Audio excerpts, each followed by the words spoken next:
We look in amazement at the processes underway in the countries, which have been traditionally looked at as the standard bearers of progress.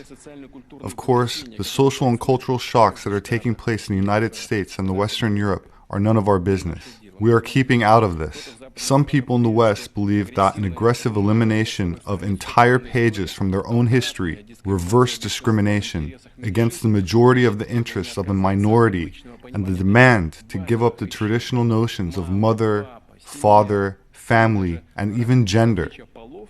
They believe that all of these are the mileposts on the path towards social renewal. The advocates of so-called social progress believe they are introducing humanity to some kind of a new and better consciousness. Godspeed, hoist the flags, as we say. Go right ahead. The only thing that I want to say now is that their prescriptions are not new at all.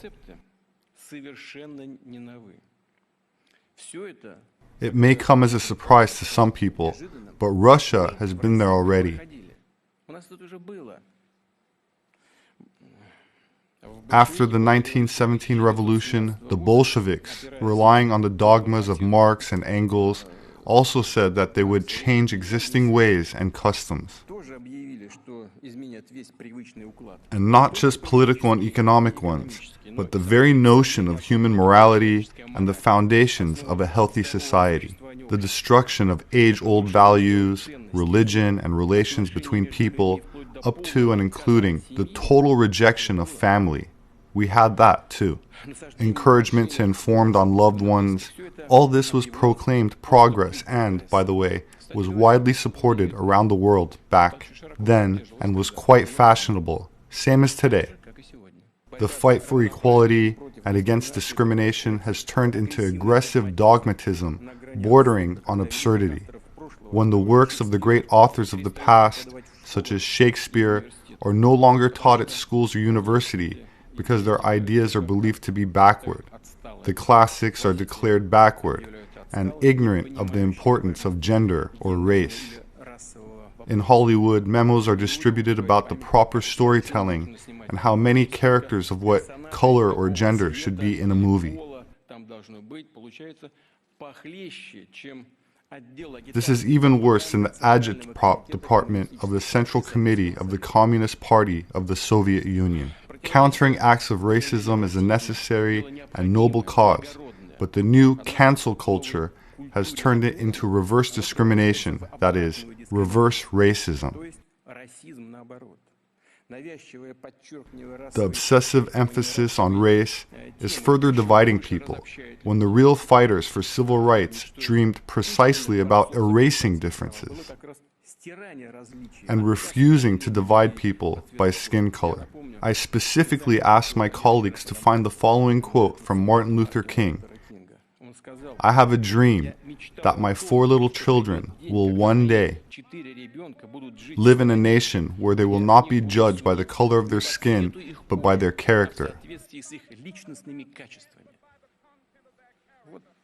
This is the true value. However, things are turning out differently there.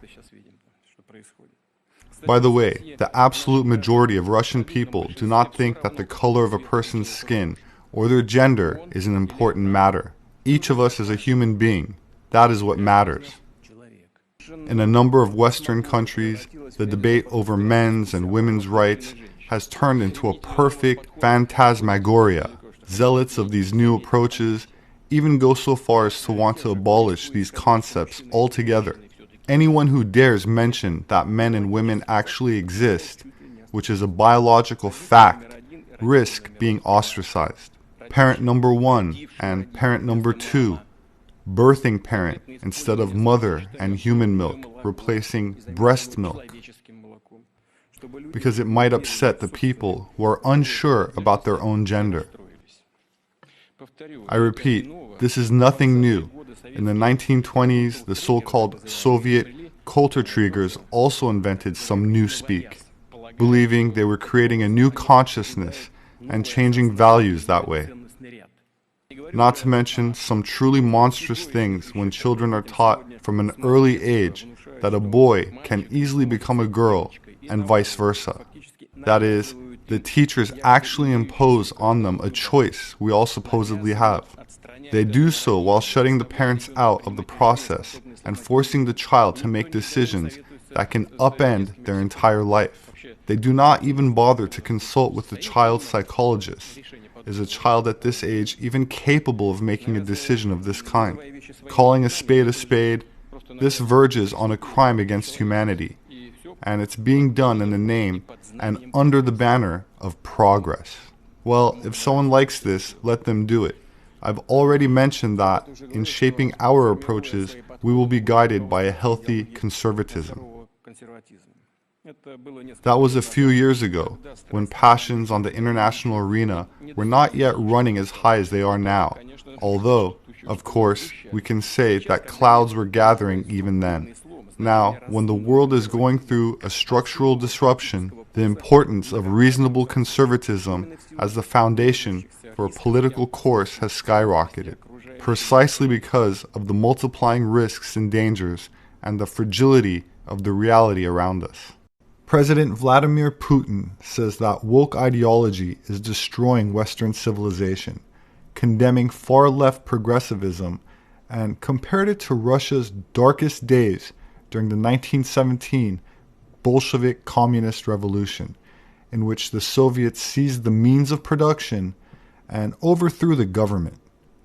Most Western, and especially American, students are not taught about the Marxist tactics that ushered in communism and the mass death toll that inevitably comes with it.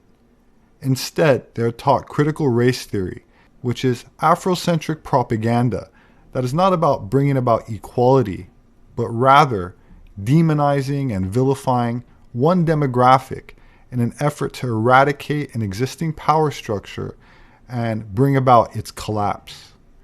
Family values, religion, race, gender, morality, and nationalism is described as a threat